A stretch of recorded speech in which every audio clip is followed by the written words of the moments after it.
पिता जगतलाई मात्र रच्नु भएन आमाको कोखमा हामीलाई पनि रच्नु हुने यस्ता महान अहंकारी पितालाई शिरभन्दा माथि गएर त्यसै गरी मान सम्मान दिँदै जान चाहन्छु। पोखरामा रहनुहुने प्रकाश सर सुशीला म्यामको ओठ्यानैदेखि हृदयदेखि नम्र नमस्कार। परमेश्वरको आशिष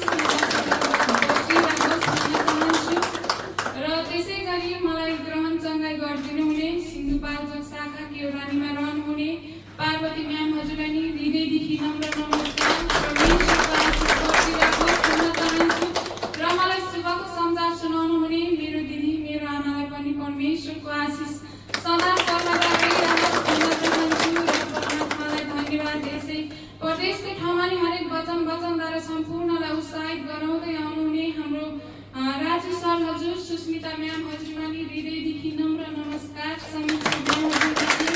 परमेश्वरको आशिष सधैँ बसिरहोस् भन्न चाहन्छु र सम्पूर्ण निरञ्जन परमेश्वरको आत्मिक सन्तानहरूलाई हृदयदेखि नमन र त्यसै गरी वादमा रहनुहुने सर हजुरलाई नि हृदयदेखि नमन र आज कार्यक्रम प्रस्तुता सर हजुरलाई नि परमेश्वरको आशिष र नम्र नमस्कार भन्न चाहन्छु।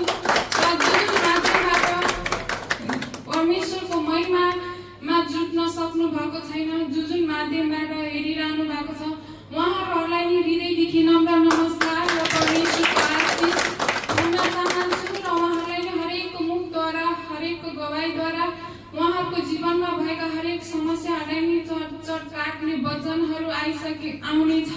सर हजुर म्याम हजुरको मुखद्वारा र हरेकको मुख भएर गवाई आइसक्यो भन्न चाहन्छु। त पितालाई धन्यवाद। परमेश्वरको जीवनमा मैले परमेश्वर चिने त मेरो सर हजुर र मेरो बाबुको कारणले होइन। जति नै समस्या थियो परमेश्वरले सबै समस्याहरू हटाइदिनु भयो। त भत्केको घर मैले परमेश्वरलाई सुम्पेको थिएँ आज परमेश्वरले बनाएर मेरो पासमा सुम्पिदिनु भयो। यो नै ठुलो गवाई हो। परमेश्वरलाई धन्यवाद। हरेक कुराहरूमा भत्केको थियो पिताले म आफैलाई सुधार्नु भयो। मैले त देखेको चिज मागेको थिएँ पिता मलाई त्यो चाँडो ठिक हुनुपर्छ यो सही हुनुपर्छ तर होइन रहेछ। पिताले पहिला मलाई सुधार्नु भयो मेरो सोच विचारलाई सुधार्नु भयो मेरो हृदयलाई सुधार्नु भयो। ममा भएको मलाई त आफूलाई त थाहा हुँदैन म के कुरामा कमी छु हरेक कुरामा आफूलाई होइन म सही छु लाग्छ तर पिता जान्नुहुनेछ परमात्मा जान्नुहुनेछ तिमी पनि गलत छौ तिम्रो सोचहरू गलत छन्। हामीले जति पनि सोच्छौँ आफूले सोचेका सोचहरू जहिले पनि मैले गलतै छैन म गलत हुनै सक्दिनँ यो ठिक हो भनेर हामी जुन सोच्छौँ जुन बुझ्छौँ तर त्यो सही होइन रहेछ होइन। पिताले मलाई उहाँको हृदयद्वारा चल्न सक्ने बनाउनु भयो उहाँको सोचद्वारा सोच्न सक्ने योग्यको पिताले बनाउनु भयो। पितालाई धन्यवाद। हरेक कुरामा परमेश्वरले अगाडि बढाउनु भयो र म पनि परमेश्वरको महिमामा अरूले यसरी अगाडि बोल्दाखेरि मलाई नि एकदम चाहत हुन्थ्यो म पनि कसरी बढ्ने। त्यही हो हामी सबै अगाडि बढ्नुपर्छ जति बढ्यौँ ती सिक्ने मौका पाइन्छ होइन।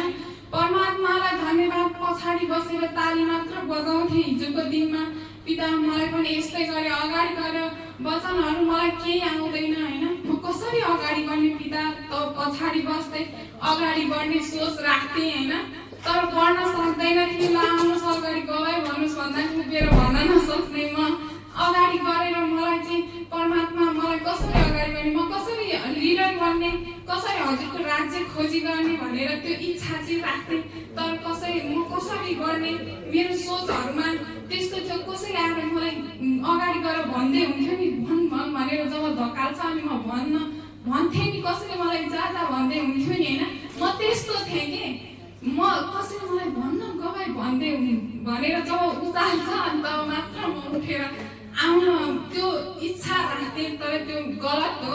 त्यो पनि पिताले जान्नुहुनेछ। यस्तो समय आयो त पितालाई धन्यवाद। तिमी आफै खडा हो तिम्रो लागि होइन हामीले आफू नै खडा हुन पर्ने रहेछ। पिताले त्यो आत्मा दिनुभयो त पितालाई देखेको त छैन तर त्यो महसुस गराउनु भयो। परमात्मालाई धन्यवाद। कहिले नबोलेको मलाई अगाडि बढ्ने पिताले आफै आत्मामा आएर आज मैले यो भन्नुपर्छ भनेर म महिमामा अगाडि बढ्नुपर्छ भनेर त्यो आत्मामा त्यो हिम्मत जुन साहस त्यो परमेश्वरले हरेक हृदयमा मद्वारा मेरो मुख भएर परमेश्वर बोल्नुभयो त पितालाई धन्यवाद। हरेकले ताली बजाउँदा मैले गलत भनेको सही भनेदिँदा मलाई केही थाहा छैन, त्यतिको समयमा ओहो भन्नुभयो, ओहो डराउनु भएन। पिता धन्यवाद। माया समाधानी कामले मेरा हातहरूलाई पिताले सहायता गर्नुभयो, उहाँको हातलाई मैले माया समाएँ। पिता हजुर बोल्नु छ है, म त बोलेको छैन, यो मेरो जीवनमा ठुलो गवाई होइन, पिताले दिनुभएको। जब म परमेश्वरमा अगाडि बढ्दै गएँ त यहाँ आएँ, यहाँ पनि यति धेरै आत्मिक होइन, यति धेरै अगाडि बढाउनु भयो। परमात्मालाई धन्यवाद। सर हजुरहरूद्वारा यति धेरै वचनहरू शब्दै पछि जब परमेश्वरको सन्तान भेटिन्छ, हरेक वचनमा मेरो समस्या त केही होइन, हटिसक्यो भने त्यो मन आउँछ। यहाँ आएर पनि मैले त केही जानेकै छैन पिता, यहाँ आएपछि नि हरेक समय मलाई यति धेरै अगाडि बढाउनु हुने। सर हजुरमा नि हृदयदेखि नमन, यति धेरै मलाई अगाडि बढाउन प्रोत्साहित गर्नुहुने। सर हजुरमा नि हृदयदेखि नमन। यो अवसरहरू तपाईँहरूले नि लिनु होला, तपाईँहरू आफै अगाडि बढ्नु होला। हामी यहाँ सधैँका लागि आएका त होइन, म पनि आएको होइन। हामी जतिन्जेल जहाँ जहाँ रहन्छौँ, जुन ठाउँमा रहन्छौँ, परमेश्वरको कार्य गर्नेछु र परमेश्वरको राज्यमा परमेश्वरले गर्नुभएका हरेक गवाईहरू, हजुरले गर्नुभएका चिन्ह र चमत्कारका महिमाका कुराहरू म घोषणा गर्नेछु। पिता मलाई त्यो शक्ति र सामर्थ्य दिनुहोस्, भन्नुहोस्। जब तपाईँ अगाडि बढ्नुहुन्छ अनि मात्र थाहा हुन्छ कस्तो हुन्छ, यति धेरै सिक्ने मौका पाइन्छ र आफूले केही जानेका कुराहरू नै अरूलाई दिने मौका पाइन्छ। धेरै त हामीले परमेश्वरमा एकदम गहिरिने मौका पाउँछौँ। सबैलाई म अहिलेदेखि नै भन्न चाहन्छु, तपाईँ समयमै ठाउँमा हुनुहुन्छ त अगाडि बढ्नुहोस्, त्यो डरको आत्मालाई हटाउनुहोस्। पिता मलाई पनि अगाडि बढाउनुहोस् है, त्यो आत्मा र हृदय दिनुहोस् है परमात्मा भनेर भन्नुभएको, भनेर माग्नुहोस् त परमात्माले यसै समय प्रकट गर्नुहुनेछ। पितालाई धन्यवाद। परमेश्वरले भन्नुभएको छ त परमेश्वरमा जुट्दै गर्दा हरेक वचनद्वारा उठाउनु भयो। मेरो समस्या केही होइन, मेरो सन्तान तैँले मेरो कार्य गरेर हिँड होइन। त्यो शब्द, त्यो समय जेसुकै होला, त्यो मेरो सोच होइन, मैले सोचेका, मानिसले सोचेका सोचहरू होइन। हामीले सोचेका कुनै पनि देखेका कुरा माग्छौँ, हामीलाई अहिले चाहिएको हुन्छ। तर परमात्मा हजुरको योजना मैले मेरो जीवनमा जब मैले परमेश्वरमा जुटेँ त मैले मेरो परमेश्वरलाई मेरा भविष्य, लक्ष्य, उद्देश्य सम्पूर्ण सुम्पेको छु। पिता जान्नुहुनेछ मलाई कुनतर्फ लानुहुनेछ, कुन मार्ग देखाउनुहुनेछ। मेरो भविष्यका लक्ष्य, उद्देश्यहरू नि पिता जान्नुहुनेछ। पिता म हजुरद्वारा जाउन सकूँ, त्यो आत्मा हृदय हजुरले दिनुहुनेछ। त पितालाई धन्यवाद। हामी महिनामा जुट्दै गर्दा नि कहिले पनि यो हृदय नल्याउँ, अरूले यस्तो गर्यो मैले यस्तो गरिनँ। पिताले भन्नुभएको छ म तिमीहरूलाई एउटा काम दिनेछु, तिमीहरूले मैले जस्तै एकअर्कोलाई प्रेम गर, एकअर्कोलाई प्रेम गर। किनकि मैले तिमीहरूलाई प्रेम गरे जस्तै तिमी जब एकअर्कोलाई प्रेम गर्छौ नि, मैले गरेको जस्तै निर्दोष प्रेम, तिमीले गल्ती गर्दा नि मैले तिमीहरूलाई प्रेम गरिराख्छु होइन। परमात्माले हामीले गल्ती गर्यौँ भने पनि प्रेम गरिरहनुहुन्छ। त उता जा तैँले गल्ती गरिस् यस्तो शब्द नै, त्यस्तै तपाईँहरू पनि साथी भाइ, तपाईँ प्रेम चाहनुहुन्छ भने तपाईँको हृदयलाई बदल्नुहोस्। तपाईँको श्रीमानको प्रेम चाहिन्छ भने नि आफूले प्रेम गर्नुहोस्। ऊ जस्तो सुकै होस्, कहिले पनि नराम्रो कुरालाई आफ्नो सम्बन्ध, जुनसुकैको सम्बन्ध, साथी भाइको सम्बन्ध, श्रीमान श्रीमतीको सम्बन्ध, जस्तो सुकै सम्बन्ध भए नि कोट्याउने काम नगर्नुहोस्। त्यो बितेका कुरा गइसके, बितेका कुरालाई नकोट्याउनुहोस् र उसमा भएका राम्रा कुराहरूलाई सम्झिनुहोस् र अगाडि बढ्नुहोस्। त्यसले परमेश्वरले आशिष दिनुभएको हुन्छ होइन। हामी त वचन खान आएका, सायद मैले धेरै टाइमले यसमा नि क्षमा चाहन्छु।